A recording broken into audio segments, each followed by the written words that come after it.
কোনো অন্যায় করে নাই বাজার, আমার ভাইয়া কোনো অন্যায় করে নাই। আমি এমন তোর চাই আমার চাকই এই সুরাইয়া এত সস্তা না। সে এক জায়গায় দুইবার বসেও না, আর একদিনে একজন কাস্টমারে এক কাপের বেশি চাও দেয় না।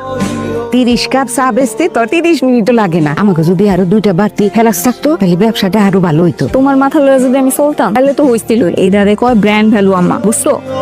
তোর এই কষ্ট আমার আর সহ্য হয় না রে। আমি যে কষ্টে আছি এই কথা তোর কেডা বললো রে হানিফা? আমি তোরে বুঝতে পারি, প্রেমে পড়লে মানুষ জাতকুল সব ভুলে যায়। আমি না হয় একটু শরমের মাথা খাইছি। তুই আমার পিছে পিছে আইলে এবার সত্যি সত্যি তোর জুতা দিয়ে বাড়ি গে। ওই মাইয়ার হাতে হলো জাদু আছে, এই শালার ওরসা খাওয়ার জন্য দূর দূরান্ত থেকে মানুষ হয়। সুরে আবা এক কাপ চা দেন। সেলফ ক্লোজ আজকে আর হইব না। বেশি কি আবা অনেক দিন ধরে মনে মনে আপনারা খুঁজতেছিলাম, হয়তো কপালে ছিল কথা আজকে আপনারা মিলিয়ে দিচ্ছে। তোর মিয়া ফাউল মানে কইলাম না সেলফ ক্লোজ। আমার বেলার ক্যান্সার হাতে সময় আছে 3 মাস, ডাক্তারে কইছে যা মন চাই খাইতে সব পূরণ করে ফেলাইছে। আপনার হাতে এক কাপ চা খাওয়া বাকি। ভাবো প্লিজ এক কাপ চা না খেয়ে দিলে মরে যাই, জনম ভরে আফসোসটা আমার থাইকে যাও। ওরে ইমোশন দিলাম তো মাথাটা গরম করে। আচ্ছা দাঁড়ান দেখি আইকা কিছু দেওয়া যায় না। সেই সাথ যাবা আমার মনে আজকে শেষ দিন।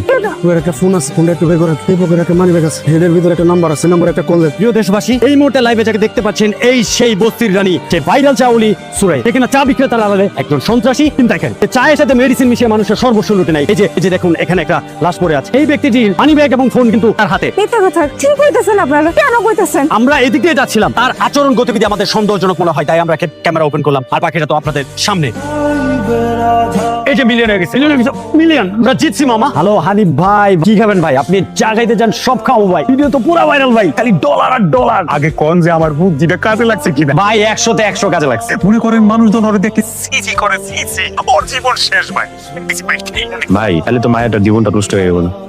তুই যে আমার সন্তান ভাবতেও আমার লজ্জা হচ্ছে। ছি ছি ছি, একজন পিতা হিসেবে আমি খুবই লজ্জিত। বস্তিতে থাকলেও তার কি পরিমাণ টাকা পয়সা বা ধন সম্পত্তি তা কিন্তু আমরা জানি না। কতজন মানুষকে পথে বসে সে কোটিপতি হয়েছে তাও আমরা জানি না।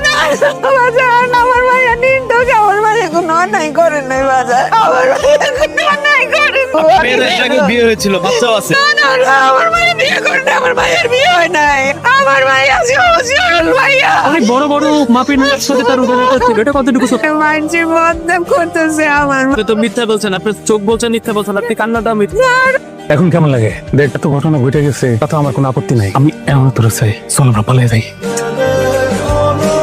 প্লিজ ঠিক আছে, করিস না মামা, জাতির কাছে আমরা খারাপ হয়ে যাবো মামা। মামা তোমরা যাইতে বলছি না, যাও এখান থেকে। আমি আজকে কোনো কন্টেন্ট নিয়ে আসি নাই। আজকে আমি আপনাদের সামনে আসছি একটা সত্য বলতে। কিছুদিন আগে আমি একটা লাইভ ভিডিও বানাইছি। এই ভিডিওতে সোরায়া নামক ওই বস্তির চাওয়ালি একটা মেয়ে ছিল। আপনারা সবাই ওই ভিডিওটা দেখছেন। ওই ভিডিওটার সবটাই ছিল মিথ্যা বানোয়াট। জানতো না ওর অগোচরে আমরা এই সব পুরা বিষয়টাই ষড়যন্ত্র করি। এমনকি যে লোকটা চা খায় অজ্ঞান হয়ে পড়েছিল ওই লোকটাকেও আমরাই ভাড়া করছি।